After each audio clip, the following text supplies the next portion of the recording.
चाहिए। ये किस दिन के लिए पाल के रख रखे हैं ये राफेल? इनमें क्या है? इन बच्चों से खिलाओगे इन्हें उड़ा के? क्या वो चिट्ठी घुमा के लाता हूँ आसमान में?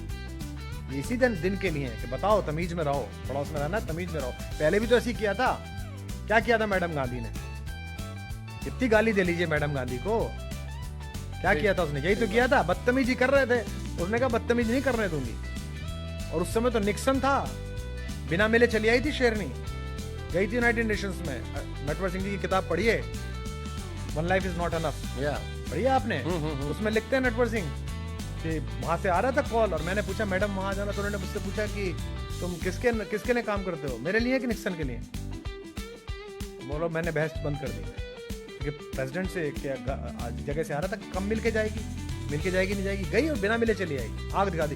भूखा नंगा हिंदुस्तान था, कुछ बनाते नहीं थे, कोई सॉफ्टवेयर नहीं बनता था हमारे, जूझ रहे थे हम, तब हमने आग दिखा दी थी। अब क्यों नहीं दिखाते भाई साहब? आप दिखाइए, आप अपने हिसाब से दिखाइए, जो भी आपका तरीका होता हो। तो इसलिए कोई तो बोलेगा बॉस